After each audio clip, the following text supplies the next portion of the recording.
Hello everyone, I am Alka193 and welcome to a new Pokemon Vortex video with special guest Lightning that just appeared outside. So it's a bit extra dark for this time of day because there's grey clouds all over and it started raining and lightning and everything like 2 minutes ago. But yeah, Pokemon Vortex video. Because new event coming up. The previous event was kind of like into the unknown event, like where the heck is the clan part. That's all in this video as well. But there's also a new event that's taking place right now, and I want to talk to you about it. What are we talking about, and why am I in Sidequests? Well, Huntin Keldeo. If you are in Unova in the Sidequests, and you have completed the regular requirements for finding legendary Pokemon on the maps. If you want to know the exact details about that, go find my Alka193 Legendary Pokemon Vortex tutorial. But if you met those two requirements, you can find Keldeo Resolute on the maps. Now, I've gone through the entire side quest once, stayed in Alola for a while, doing a few evolutions, and then completed it and was stuck in Kanto, did a few battles every now and then, didn't really feel like doing more. However, now I want to be in Unova because I want to participate in this Huntin Keldeo event, and Patrick has been nice enough to give us quite a lot of time to do so. Because, as you can see here, it takes all the way to the 14th of April, this event. However, as you can see, I am in Johto. I've completed just one region. I am on Route 32 in Johto. And it's not just the main regions for the main games that are in this. It's Kanto, Johto, then the Civi Islands, then the TCG Islands from the Pokemon Trading Card games, then the Orange Islands from the anime, then Hoenn, we know Hoenn, that's the biggest region, then Almia from Pokemon Ranger, then Ore from Pokemon Colosseum and Pokemon XD, then Sinnoh, and then we get to Unova. So now I'm at about probably like 170, 180 battles completed. I need to end at 1324. So before April 14th, and I'm in test weeks, exams, deadlines of stuff to hand in. I don't have a lot of time to play, but during my breaks, I definitely intend to play a decent amount to get closer. Now, before I go do that, because I will be doing a good amount of side quest battles in this video and show you how I do that, I really wonder how you can hear that rain, because it's raining really heavily. Tiny bits of hail, I think, as well, because it's just cold in the air, I guess.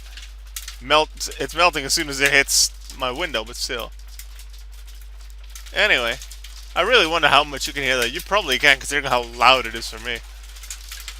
My dad was correct in saying switch your mobile phone on in case mom calls, because I'm never going to hear a regular phone from here. Anyway, by the way, Keldeo Resolute only appears in the water on maps 3, 6, and 9. So these 3 maps, and then in the water at the very bottom. You go there to find Keldeo Resolute. Now, there a few more things in terms of the events have been announced. Into the Unknown Special events ended up not having a clan part, but that'll be later. Let's see, we've had all of these things, except, well, the Keldeo event is currently going on.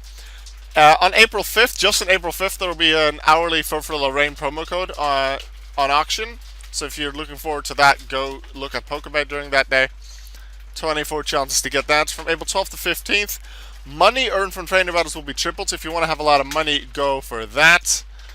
EXP isn't increased, but money is, so still low-level Pokemon immunities, they give you the most money, and they get triple that, so that can definitely help you out. The daily login reward on April 19th will be a guaranteed random letter of unknown as your avatar. On April 20th, you'll have for Dandy promo code, exclusive auctions, and then probably at the end of April, the second part of the Into the Unknown event, which will very likely be the clan section that we've heard about a few times before. For now, though, the active event is the Huntin Keldeo special event, and for that I need to be in the Unova side quests, and I'm in I'm in Johto, so I have some stuff to do. Now, I like to train my circuitry. It's not a shadow, it's not a metallic, it's not a dark, anything like that, but I just want to train the circuitry because I said it here, it's the original UB. It's the very first Ultra Beast caught on Vortex. It was during the beta testing, and I was able to keep it going into the full version of V4, which meant I had the very first one. And I'm super proud of that. I'm happy about it. I feel very special about it. I gave him a nickname that I really liked, and I want it to be and stay the highest EXP normal circuitry, and that is, I want it to be my highest EXP Pokemon, period. Just let Mystics are sometimes so annoying. Let me attack. Thank you. Come on. Ugh. Stupid Mystic Pokemon.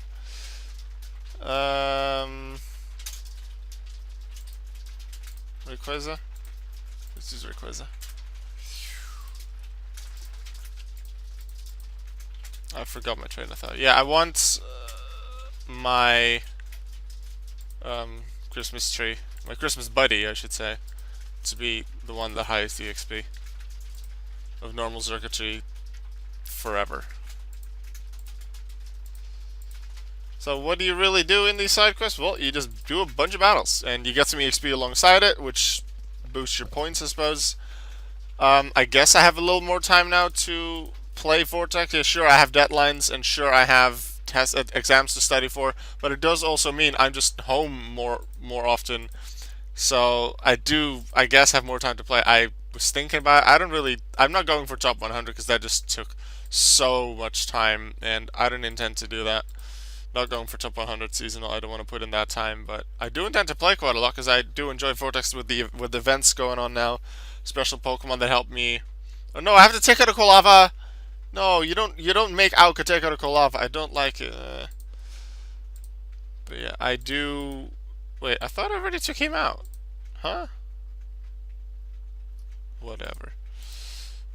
I keep forgetting my train of thought. I guess there's advantages and disadvantages about liking to talk. Swampert, go. Turtle it is. Let me attack, thank you. Yeah, doing a bunch of battles. I intend to get at least a Unova in the coming, what is it, 2 weeks? Just under 2 weeks that we have remaining. And get at least one Keldeo Resolute catching it by myself. I'm bound to have to get some of them via trade or Pokebase. Same for the Unknown from the first part of the Into the Unknown event. I didn't get all of them. I think I got Shinies for both, Normals for one of them, bought a Normal for another one, and then I think I got a Dark. Let's actually check. Unknown 1. Yeah, I just got a Normal and a Shiny, and Unknown 0, Normal, Shiny, Metallic. So I still need the rest. So if you happen to have those, and one of the Pokemon I have for trade is the one that you'd like, please offer the Unknown. Or offer anything else that I'm not looking for, because as I say often, I'm only looking for Pokemon that I don't have yet. So if you have any of those, I'd really appreciate it if you put those on offer on one of my Pokemon. I have a lot of things for trade. At the moment, I don't think I have too many things on Pokebay. Let's actually check my Pokebay. I don't have too many auctions going on right now. Yeah, only a few.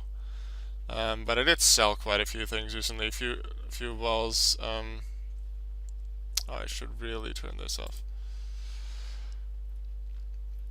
A bunch of Pokemon, Unknown Zeros, and Pokemon, some Megas, some Shinies, some Darks. Bunch of different Pokemon. So please do every now and then look at my Pokebay. I might just have updated it with quite a lot. Meanwhile, we're going to check my Pokemon on highest EXP. As you can see, yeah, Shiny Fiora is probably bound to be the highest one, considering that Shiny Fiora helps me with training every Pokemon that doesn't have an immunity. If you want to level it up for just regular EXP, but generally I do that for evolutions. Shiny Fiora just comes along. And then Christmas Buddy will be the next one. Let's continue with side quests. We are in Slowpoke Well. And we're just going to continue doing a bunch of battles. Now, does this get boring? I guess so. So what you could do, try and come up with a game during this to make it a bit entertaining for yourself. You can always do that. Like people do that in the regular Pokemon games as well. They come up with new challenges, things like Nuzlocke, Wetlogs, Egglocks, Wonderlocks, or just any kind of challenge. Like you only can use fire types, and you have to complete the game with that. Challenges or different ways to play to keep the game interesting for yourself, and that is cool that that is possible. That people come up with those things, and it's allowed. No problem with that. So if you want to, just go right ahead. What I don't think I'll do that much in a row. What I generally do is when I play like Yu-Gi-Oh! Duel Links on Steam, or I do other things that aren't full focus studying. Like if I full focus study, then the Vortex isn't even on. I only have things open on my computer. Let maybe my email if it's if it's for important school emails. Otherwise, just the school website, maybe the PowerPoint that the teacher used, and I'll just have my book, my study book, open. Um, but if I'm just playing games or doing some smaller things, then every time I finish something, let's say one duel in Yu-Gi-Oh! Duel Links, then I'll do one side quest battle. Because as you can see, side quest battles are pretty quick. A decent amount of them are type themed, some of them are not. And the Pokemon the opponents use generally aren't fully evolved, especially not early on in the region, so that you don't really have to worry about being taken out too quickly. Although even I suppose with this team that I have right now and the moves they have, I feel this is a very nice and balanced team. Even clan battles I can do really well in. Shut up, phone. I forgot where I'm at. So many things I want to talk about. Where was I?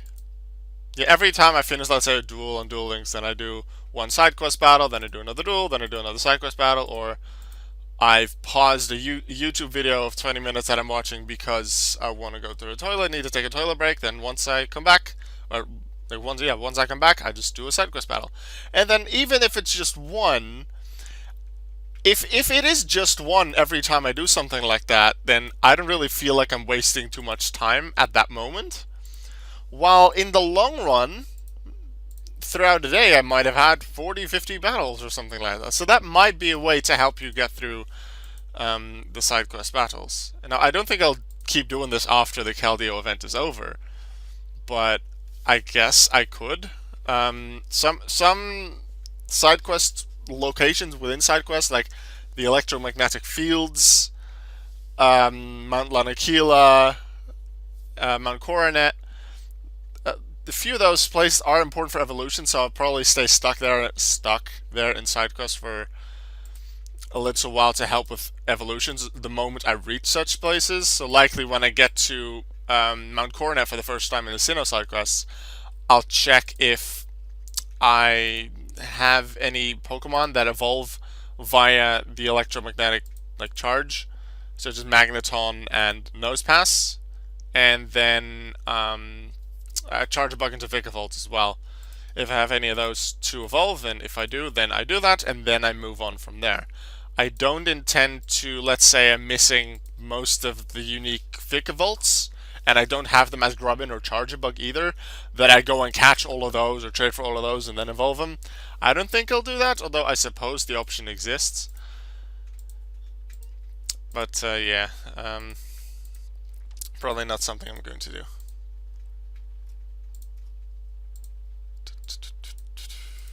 If in terms of experience in these battles, just like with regular trainers that you fight and training accounts or anything like that, the less Pokemon you use, if assuming you use all level 100, so the lower the total amount of levels of Pokemon that you use, the more EXP you get. So if I could finish this off with just Circuitry, I definitely would. But like some battles, let's say I could finish with just my Dark Torterra because it's a very good Pokemon. But I always want to use Circuitry on at least one Pokemon. I just want to have it used in the battle. Why? Well, because I want to give that Circuitry some experience. As I explained before, I wanted to have high experience. And be the highest EXP Pokemon besides maybe the Shiny Fearow that I have.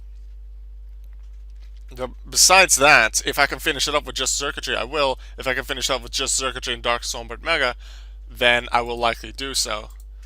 Kolava is very useful with its Eruption move. So, because Eruption I think hits for 375 damage at base, which is very powerful, and I really like to use that. Outside of that, if the opposing Pokemon isn't metallic or shiny, Tree Turtle, and they don't resist grass, which is still quite a lot of Pokemon. Tree Turtle, my Torterra, can one-shot them with Leaf Storm, because I believe Leaf Storm hits for 406 damage. I'll see if there's a Pokemon I can show that on. Now, Leaf Storm does have a chance to miss, I believe a 10% chance, but generally it does hit, so it lets me KO some Pokemon, which is super nice. Alright, I'll just finish off with Eruption, I guess. Literally the Pokemon and the move. I'll show it on Clefairy and on Jiggly, I suppose. I could use Earthquake on the Nidorinas. That'd probably have been the safer move, and then do it differently. Like, I would probably use Crimson Line, but here, because they're both weak to Steel, and I can more safely one-shot them with it, considering Sunsteel Strike is 100% accurate. But here, Leaf Storm, 406 damage. Use Tree Turtle again. Boom, 406 damage, and that's the battle done. Quite a lot of bugs here. Does make sense, considering we were in Slowpoke well earlier. This might be Azalea, either Azalea Gym at this point, or where else could we be? Ilex Forest. There's still quite a lot of bugs in Ilex Forest, so we'll be in one of those places. And considering there's some big evolutions here, Pinsir, Heracross, I think this is still the gym, but I'm not really sure. It doesn't say in the battles itself. We could just check here. We are on Route 34, so that might have just been the final battle in Ilex Forest. This Earthquake. This Thunderbolt here, although I could have Solar Beamed the Marowak as well. If it hits, and it does hit. Sometimes that Mystic thing is just let me hit. I'm not exactly sure on the chance Mystic. I think it's like a 20-25% chance you can do an attack. Still a pretty big chance. If you get that a few times in a row, that can really mess you up. So if you're against a really tough battle that you just cannot win, my suggestion might just be go in with a lot of Mystics that do still have good attacks you can deal good damage with, but the Mystics can then hopefully make your opponent not able to attack for many times, giving you the time that you require to finish the opponent off. Here you go, one shot with Leaf Storm shown again, and the Mystic didn't stop me. Earthquake here, and they're going to take a tiny break, which you really wouldn't notice much. I'm going to do a little bit more of this, and then I guess I'll end it afterwards. But time for a little break. We are back, and I will continue. Bunch of Peaches. Tree Turtle go.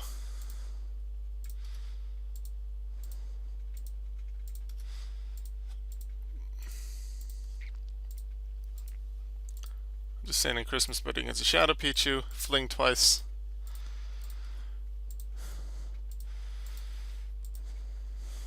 There's one move on Xurkitree that I barely ever use, which is Dazzling Gleam. I really only use it on Dino, Silas, Hydreigon. And if maybe is Hoopa? Maybe Hoopa Unbound might be, considering it's 4 times weak. I think it's Hoopa Unbound. No, they're always Psychic. Never mind. Scrafty? Scrafty is 4 times weak to Fairy. Only things that are 4 times weak to it actually get KO'd. So, yeah, I don't really use it much. If you have another suggestion for a 4th move on Xurkitree, please let me know. But I don't really know which move to use. I just have it there, considering it can be useful. And I don't really know anything else to put there. Was it shiny? I didn't notice. It's pretty much the same color. Alright, I'm hoping that this will work. Yes, it does, and keeping Crimson Lion for Shiny Snubbull because I know that Sunsteel Strike deals 250 damage. Oh yeah, it's a fairy. Huh. Forgot about that for a second. Okay, so that's a one-shot then. But 250 at base, 2 times 250 would have been a KO anyway.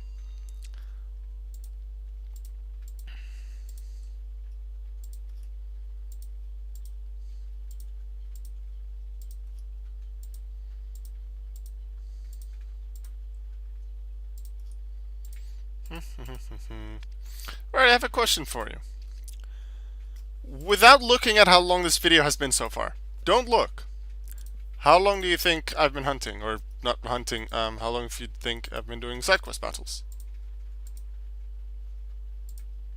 Put it in the comments. If you think you know, put it in the comments. I have a feeling that when you do check, okay, check now. I have a feeling that the video is longer than you think it's been. Now, sure, I took the first 3 or so minutes to explain some things about the event, so I wasn't really doing side quest battles then, but for the rest of it, I was. And I've noticed that with myself as well. That when I like talking. I said that a few times in this video as well. And I just talk during these videos, try to entertain you, try to give you information that you might need, might like. And through that, I distract myself and I don't really think about the time very much. So that when I'm done with the video and I look at the thing I can edit, in the timeline, whoa, it's 22 minutes long. I thought it was only maybe 14. And to me, that proves that if you just distract yourself with something, even something that could be as boring as side quest battles, because I'll admit they can be boring, especially if you want to do a lot in a row. If you distract yourself with something, then that can be good. Maybe listen to a podcast in the background that you really like.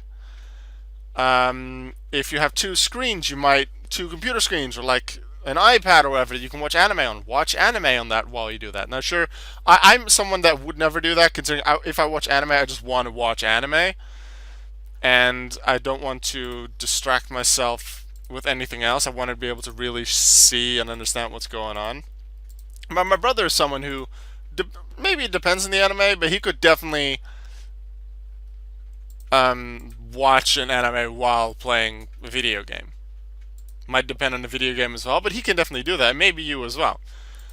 And there's probably many other things that you can do. Maybe just if you have to practice a song or anything like that, or you just want to learn the lyrics to a song or the beat to it, then play that song in the background on loop, on repeat, and just do side quest battles. Even if you don't know the lyrics, even if you're just hearing it for the first time, you know that for maybe the choir that you're in, you have to eventually know that song.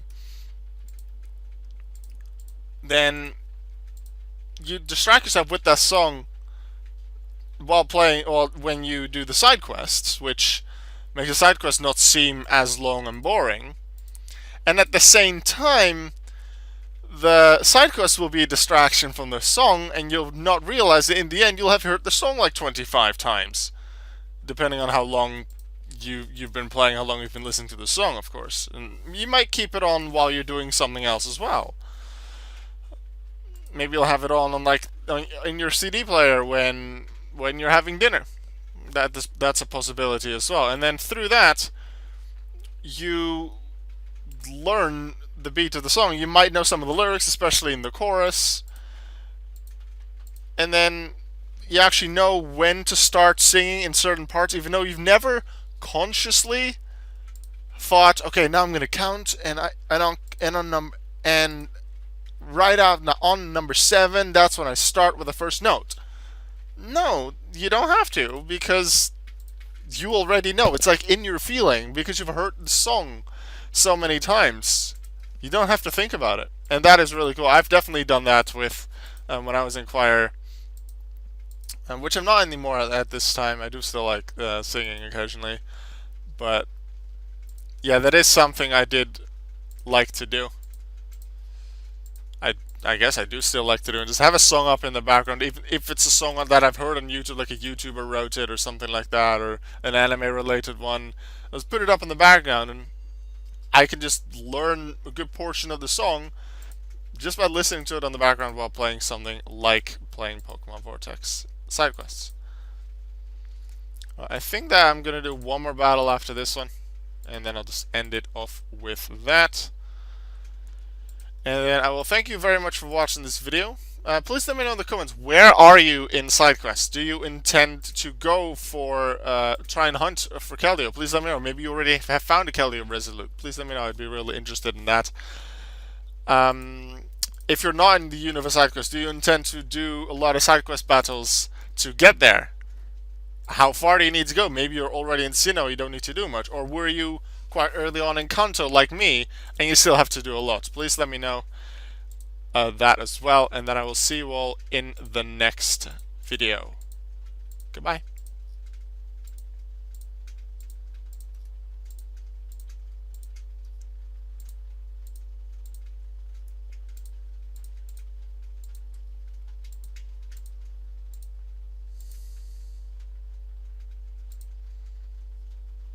National Park already? Well, we're doing pretty well in terms of where we are. 2% more side quest battles completed. Time for a lot more. Goodbye. Okay, almost goodbye. I wanted to mention one final thing. I have a Pokemon tournament Discord server where I host regular Pokemon tournaments, often with always with interesting rules and restrictions. So our current tournament, for example, that we're doing, we can only use one Pokemon per tier. One OU, one UU, one RU, one NU, one PU, and an NFA. That's the rule for the current tournament. There's about one tournament that starts about every month. Of course, it depends on the amount of participants, how long it takes, due to the amount of rounds in Swiss. But if you would like to join, there are you can always do so. There will be a link in the description to join that. A permanent link you can click on. And besides that, don't worry if you're like super, if you're pretty new to Pokemon competitive battling, if you just want to get into it. We are, quite a lot of us are very knowledgeable about competitive battling and can help you get into it. But also don't use that as something that draws you, like pushes you away from the tournaments, because it's not just that we're all super competitive and all are super pro players. There are also some newer players as well, so don't expect to be obliterated all the time. Can happen that you're against a really good player, we have quite a few of them, but it's not like you will be obliterated by everyone, so you don't have to worry about that. If you want to join the Pokemon Tournament Discord server, there will be a link in the description, and if it's not there, or if it doesn't work, or anything like that, then please just let me know, and I will give you a new invite link, and you can just join via that. Once again, thank you very much for watching, and I'll see you in the next video. Goodbye.